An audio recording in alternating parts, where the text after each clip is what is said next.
नमस्कार दोस्तों, जय श्री राम, जय सीताराम, जय जय हनुमान, जय बागेश्वर धाम सरकार। आप सभी का बहुत बहुत स्वागत है फिर से एक बार हमारे इस YouTube चैनल पर। आज फिर से आपके लिए लेकर आए हैं एक बहुत ही ज्ञानवर्धक वीडियो, जिसमें हम आपको बताएंगे कि स्त्री का कौन सा वह अंग है जिसके सही मुहूर्त, सही समय पर, सही विधि द्वारा छूने मात्र से व्यक्ति धनवान बनता है। व्यक्ति को अचानक अपार धन प्राप्ति के योग बन जाएंगे, यानी कि गरीबी उस व्यक्ति के जीवन से कोसों दूर चली जाएगी और जीवन में सुख, समृद्धि और अमीरी आएगी। वीडियो शुरू करने से पहले हैं लक्ष्मी माँ, जो भी आपके इस चैनल को सब्सक्राइब करे और वीडियो को लाइक करें, उसके घर में कभी भी धन की कमी ना हो और उसका घर सदैव हंसता मुस्कुराता और कुशल मंगल रहे। चलिए वीडियो शुरू करते। दोस्तों, एक घने जंगल में महान साधु रहते थे। उनके पास तमाम लोग उनके पास जीवन के बारे में कुछ नई और महत्वपूर्ण बात सीखने आते थे, क्योंकि उन साधु बाबा को वरदान था कि वह किसी भी गरीब को अमीर बना देते थे, मतलब रंग को भी राजा बनाने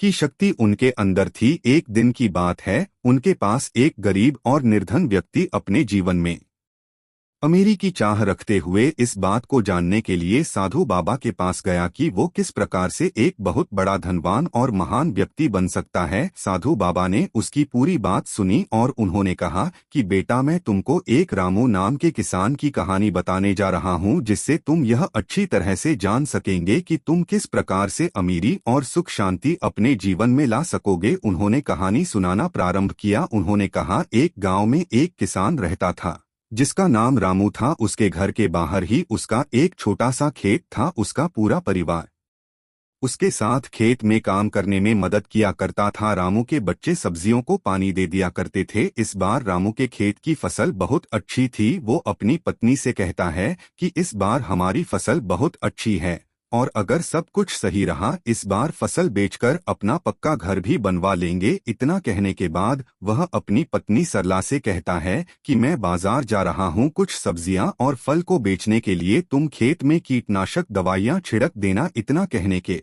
बाद वह बाजार चला जाता है और इधर उसकी पत्नी और बच्चे खेत का सारा काम खत्म कर देते हैं। जब रामू बाजार से वापस आता है तो वह बहुत खुश होता है और अपनी पत्नी से कहता है कि हमारी सब्जियां उच्च गुणवत्ता वाली है, हमें इस बार बाजार में बहुत अच्छे दाम मिलेंगे। बाजार में जल्दी से सब्जियां तोड़कर बेचनी होंगी। यह सुनकर उसकी पत्नी ने कहा, ठीक है, हम कल ही सारी सब्जियां तोड़कर बाजार में बेचने के लिए तैयार कर देंगे। इतना कहने के बाद वह अपने परिवार के साथ खुशी खुशी सो जाते हैं। लेकिन रात में अचानक बारिश होने लगती है। बारिश होने की वजह से रामू बहुत दुखी होता है और वह अपनी पत्नी को उठाता है और कहता है, सरला, ये देखो कितनी तेज बारिश हो रही है। सरला भी बहुत दुखी हो जाती है और वह कहती है, हे भगवान, हमारी फसल का क्या होगा। दोनों पति पत्नी भगवान से बारिश बंद होने के लिए प्रार्थना करने लगे, लेकिन बारिश रुकने का नाम ही नहीं ले रही थी। यहाँ तक कि कुछ देर बाद ओले भी पड़ने लगे। पूरे खेत में बारिश का पानी भर गया। इससे भर दोनों बहुत परेशान थे। रामू ने कहा, बारिश का पानी बढ़ता जा रहा है, धीरे धीरे यह पानी हमारे घर में भी भरने लगेगा और हवा की वजह से हमारे घर का छप्पर भी टूटने लगा है। दोनों बहुत परेशान थे, किसी को कुछ समझ नहीं आ रहा था कि ऐसी परेशानी में उन्हें क्या करना चाहिए। सरला ने अपने दोनों बच्चों को उठाया और अपने पति के साथ किसी सुरक्षित स्थान पर जाने का फैसला किया। जब वह अपने घर से निकले तो देखा, पहले ही बारिश के पानी की वजह से कई घर टूट चुके थे। पूरे गांव में पानी भर चुका था और गांव के अन्य लोग भी अपना सामान स्तर पर रखकर गांव से निकल रहे थे। पूरा गांव दुखी था, सभी एक दूसरे की मदद कर रहे थे। सभी गांव वाले गांव के बाहर के पुल के ऊपर आकर रुक गए। कुछ समय बाद बारिश रुक गई और अगले दिन सुबह सरकारी लोग गांव में फंसे लोगों के लिए खाना लेकर आए। गांव वाले खाने को देखकर कर्मचारियों की ओर दौड़ने लगे। रामू को भी खाने के कुछ पैकेट मिल गए थे। रामू ने भी खाने के पैकेट अपने बच्चों को खिला दिए और दोनों पति पत्नी भूखे रहे। अब गांव वालों को कुछ राहत सी महसूस होने लगी। अब उन्हें पूरी उम्मीद थी कि वह अब अपने गांव के लिए लौट जाएंगे। लेकिन तभी थोड़ी देर बाद फिर से बारिश होना शुरू हो गई। इस बार बारिश बहुत देर से लगातार पड़ रही थी। पानी बढ़ता जा रहा था, जिसकी वजह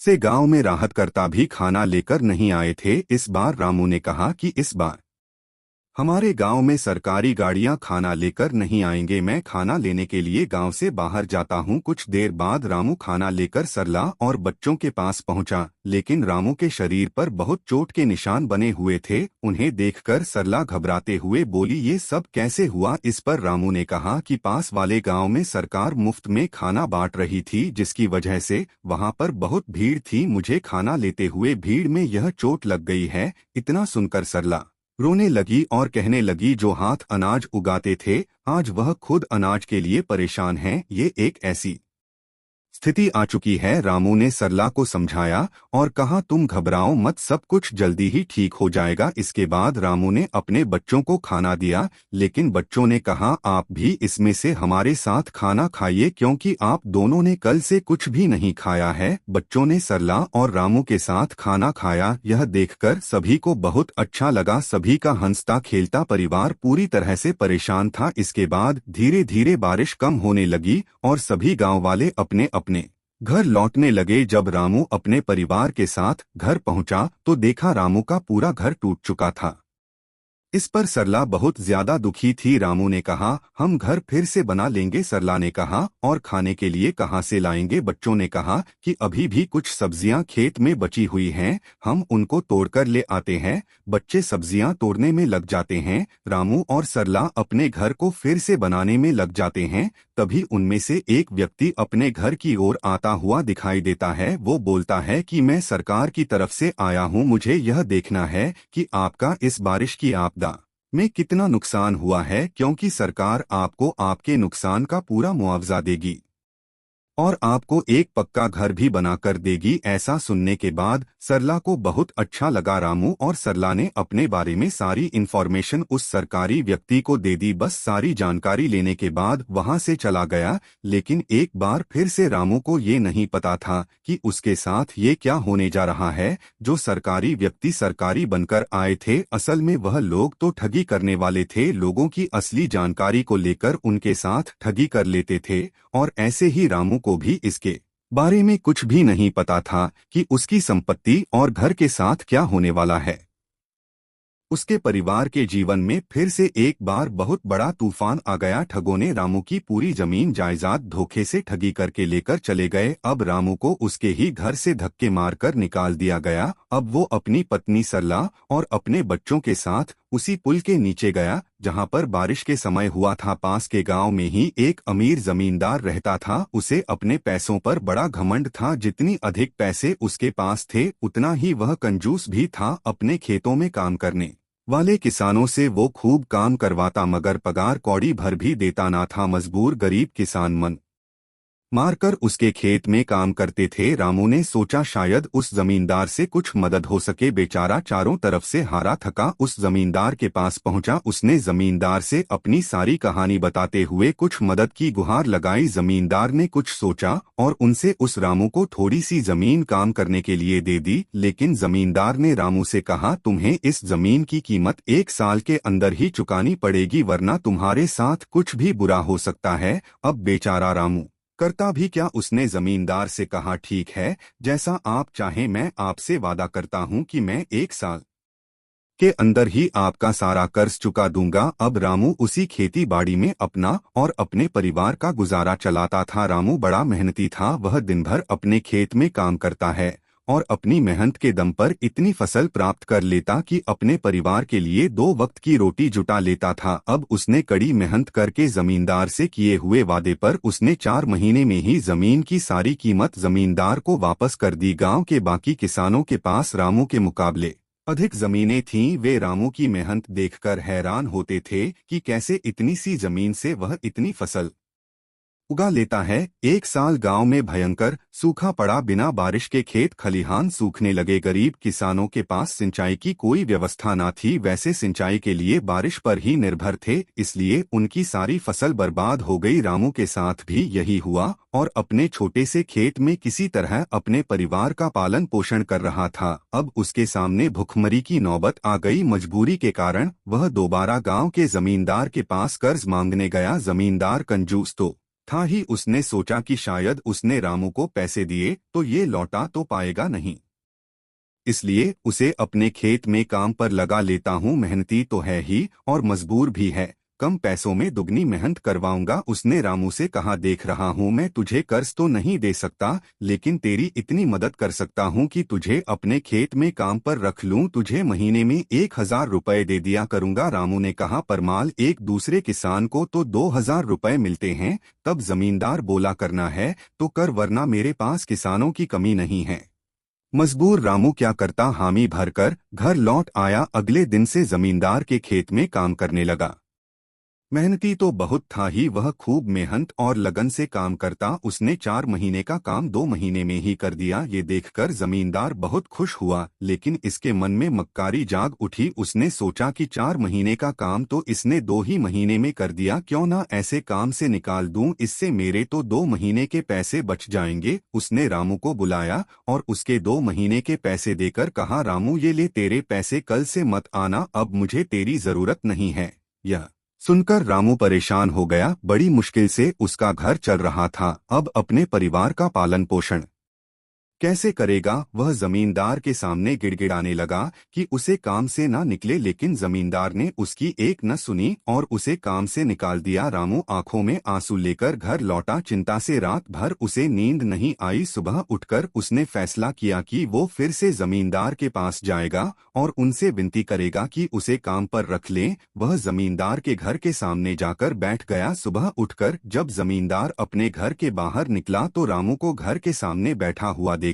उसने रामू से पूछा, क्या हुआ रामू, क्यों आया है। रामू जमींदार के पैरों पर गिर पड़ा और गिड़गिड़ाते हुए बोला, मुझ पर दया कीजिए मालिक, मुझे काम पर रख लीजिए, मेरा परिवार भूखा मर जाएगा। दोस्तों, आगे की कहानी जानने से पहले हे लक्ष्मी माँ जो भी हमारी इस चैनल को सब्सक्राइब करे और वीडियो को लाइक करें, उसके घर में कभी भी धन की कमी ना हो और उसका परिवार सदैव हंसता मुस्कुराता और कुशल मंगल रहे। आप जब रामू जमींदार के पैरों पर गिर पड़ा और गिड़गिड़ाते हुए बोला, मुझ पर दया कीजिए मालिक, मुझे काम पर रख लीजिए, मेरा परिवार भूखा मर जाएगा। जमींदार ने उसकी एक ना सुनी और उसे धक्के मारकर वहां से निकाल दिया। रामू उस समय तो वहां से चला गया, लेकिन अगली सुबह फिर जमींदार के घर के सामने जाकर बैठ गया। जमींदार ने उसे फिर बुरा भला कहा और कहकर भगा दिया। अब उसे रोज यही क्रम चलने लगा। रामू रोज जमींदार के घर के सामने बैठकर जाता और जमींदार उसे भगा देता। पूरे गांव में इस बात की चर्चा होने लगी। सब जमींदार को भला बुरा कहने लगे। तंग आकर जमींदार ने सोचा कि क्यों न कुछ दिन परिवार सहित दूसरे गांव चला जाऊं, मुझे घर पर न देखकर रामू यहां आना भी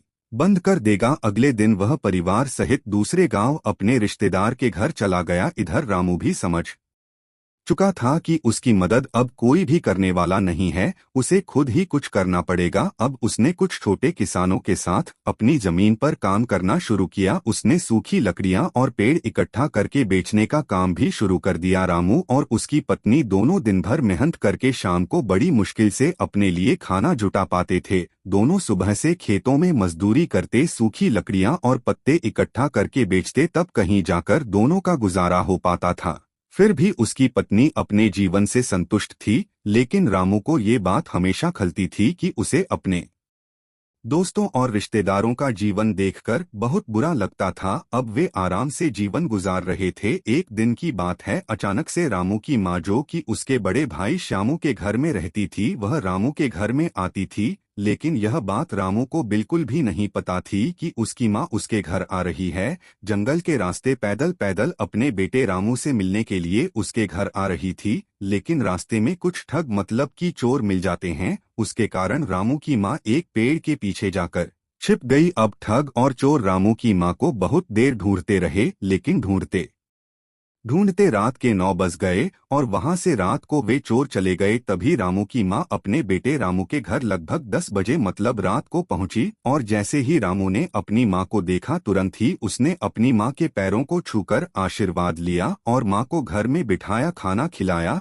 और मजे से सभी लोग सो गए। लेकिन रात में अचानक जब रामू अपनी पत्नी के साथ बिस्तर पर लेटा हुआ था, तभी जाने अनजाने में उसने अपनी पत्नी की कुछ अंगों को स्पर्श कर लिया। उसे इस बात का बिल्कुल भी अंदाजा नहीं था कि उसके जीवन में कल सुबह क्या होने वाला है। रामू सुबह उठकर अपनी माँ का आशीर्वाद लिया और अपनी पत्नी को प्यार से गाल में हाथ लगाते हुए अपने काम के लिए मतलब लकड़ियाँ काटने के लिए जंगल की ओर चला गया। अचानक रामू की किस्मत पलट गई। जंगल में लकड़ियाँ लेने गया रामू काफी आगे तक निकल गया। जंगल के बीच में उसे एक गुफा दिखाई दी। गुफा में अंधेरा था। वो जैसे तैसे हिम्मत जुटाकर गुफा में दाखिल हुआ। जब वह अंदर गया तो उसकी आंखें फटी की फटी रह गईं। उस गुफा के अंदर एक खजाने का पूरा ढेर था। उसने खजाने पर कब्जा कर लिया और गुफा को मिट्टी, पत्थर और पेड़ों के पत्तों से ढक दिया और फिर बैलगाड़ी से धीरे धीरे सारा खजाना अपने घर ले आया। पहले तो थोड़ा धन देकर उसकी पत्नी बहुत खुश हुई, लेकिन जब रामू रोज गाड़ी भरकर धन लाने लगा तो पत्नी ने उसे रोका, समझाया कि इतना धन इकट्ठा करना ठीक नहीं है। जितनी धन में हमारा जीवन आराम से कट जाए उतना ही आप ले आइए। लेकिन रामू ने सिर पर धन की धुन सवार थी। उसने नया घर खरीद लिया, नौकर चाकर रख लिया, पूरे खजाने को अपने घर में सुरक्षित करके रख लिया। धीरे धीरे उसके धनवान होने की बात दूर दूर तक फैल गई। कई लोग रिश्तेदारियां निकालकर उसके पास आने लगे, उसे इज्जत देने लगे। वो भी धन के अभिमान में उसे बुरी आदतें लग गई। अपनी में वो पत्नी से भी दूर हो गया। उसकी पत्नी को समझ आ गया कि अब बात हद से बाहर जा चुकी है। वो उसे छोड़कर चली गई। किसान नगर का सेठ हो चुका था। उसे उसके जाने का जरा भी दुख नहीं था। समय बीतता रहा, उसकी जा रही थी। जब वो एक दिन बीमार हुआ तो उसके पास उसे अपनी हर छोटी बड़ी जरूरत के लिए नौकरों पर निर्भर रहना पड़ता था। जब उसकी तबीयत थोड़ी ठीक हुई तो वो नगर में घूमने निकला। कोई पहचान ना ले इसलिए उसने थोड़ा भेष बदल लिया। उसने सोचा क्यों ना अपने बारे में लोगों से पूछा जाए कि लोग तो बहुत तारीफ करते ही हैं। उसने एक आदमी से पूछा कि नगर में जो अमीर आदमी रहता है उसके बारे में क्या सोचते हो। उस आदमी ने कहा वो तो बेचारा बदकिस्मती आदमी है। किसान ने पूछा क्यों बदकिस्मत कैसे, उसके पास तो बहुत धन है, राजा की तरह रहता है। वो आदमी बोला भाई जब वो गरीब था तो उसकी पत्नी उसके साथ रहती थी। वो बहुत समझदार और भली थी, गरीबी में भी उसका पूरा साथ देती थी, पूरी मेहनत करती थी। लेकिन उस किसान के पास जब बहुत सारा धन आ गया तो पत्नी भी उसको छोड़कर चली गई। अपना घर में पत्नी है ना बच्चे, इतना धन आ भी गया तो ना घर में कोई उसका सुख उठाने वाला है ना ही उपयोग करने वाला है। उसे तो छोटे छोटे कामों के लिए भी नौकरों के भरोसे रहना पड़ता है। जब पैसा ही नहीं था तो पत्नी साथ देने के लिए थी, लेकिन जब पैसा है तो पत्नी चली गई। ऐसा आदमी बदकिस्मत ही तो है। किसान को अपनी गलती समझ में आ गई। वो अपनी पत्नी के घर पहुंचा। उसने माफी मांगकर और सारा धन दान देने का वादा करके उसे अपने घर ले आया। फिर जितना धन उन्हें जीने के लिए जरूरी था उतना रखकर सेठ सब गरीबों को दान कर दिया। तब साधु बाबा ने कहा कि अब मैं तुमको स्त्री के उस पवित्र रंग के बारे में बताने जा रहा हूँ जिस अंग को रामू ने रात में जाने अनजाने में छू लिया और सुबह उसकी किस्मत अचानक से बदल गई। रामू अचानक से रोड़पति से करोड़पति बन गया। उसे अचानक अपार धन की प्राप्ति हो गई। साधु ने कहा कि चलो अब मैं आपको बताता हूँ कि महिला का वह कौन सा अंग है जिसे छूने मात्र से इंसान रोड़पति से भी करोड़पति हो जाता है और उसे अपार धन की प्राप्ति होती है, जैसे कि रामू को हुई। साधु ने महिलाओं के संबंध में 2-3 बातें बताईं। साधु बोले महिलाएं घर की संपत्ति अर्थात लक्ष्मी का रूप होती है। जिसे घर में महिलाओं का सम्मान नहीं होता माँ लक्ष्मी उस घर से अपना नाता तोड़ लेती है। शास्त्रों में वर्णित है कि घर की महिला सर्वगुण संपन्न हो तो समस्याओं को उस घर में स्थान नहीं मिलता। वह मकान में प्रेम तथा जीव का संचार कर उसे घर बनाती है। भाग्यशाली होते हैं ऐसे घर जिन घरों की महिलाओं में कुछ विशेष गुण विद्यमान होते हैं। उस घर में लक्ष्मी को भुलाने के लिए निमंत्रण नहीं देना होता, बल्कि उस घर की महिला ही लक्ष्मी का रूप होती है। साधु बोले कि जब रामू की माँ रामू के घर पर आई तो उसने शाम को अपनी माँ के पैर छुए और उनसे आशीर्वाद लेकर सोने को गया, और इसी तरह वह जब सुबह उठा तो भी अपनी माँ के पैर छुए। तो इससे यह स्पष्ट होता है कि जो पुरुष अपनी माँ के पवित्र पैरों को सुबह शाम छूता है और आशीर्वाद लेता है उसको कभी भी धन लक्ष्मी की कमी नहीं होती, क्योंकि शास्त्रों में ऐसा कहा गया है कि और आप सभी लोग यह अच्छी तरह से जानते हैं कि माँ के पैरों में ही जन्नत होती है। इसलिए माँ के पैरों को छूना बहुत ही आवश्यक है। वहीं पर बात करें अपनी पत्नी की तो दोस्तों हम आपको बता दें कि यदि कोई पुरुष अपनी पत्नी के साथ सदैव हंसता मुस्कुराता रहता है और उसे हमेशा खुश रखने की कोशिश करता है, उसके साथ हंसी खुशी जीवन बिताता है और अपनी पत्नी को सच्चे दिल से प्रेम करता है और वह सुबह सुबह अपनी पत्नी के दोनों गालों को स्पर्श करता है तो उसके घर में खुशहाली और धन लक्ष्मी की कमी नहीं होती, क्योंकि शास्त्रों में बताया गया है कि स्त्री लक्ष्मी का रूप होती है और स्त्री का सदैव सम्मान करना चाहिए, क्योंकि स्त्री चाहे तो किसी भी घर को स्वर्ग बना सकती है और किसी भी स्वर्ग घर को नरक में बदल सकती है। तो दोस्तों, यदि यह वीडियो बनाने में हमसे कोई गलती हुई हो तो हमें माफ कीजिएगा और चैनल को जरूर सब्सक्राइब कर लीजिएगा। मिलते हैं ऐसी ही ज्ञानवर्धक वीडियो के साथ। दोस्तों, कमेंट में जय मां लक्ष्मी लिखना ना भूले। धन्यवाद।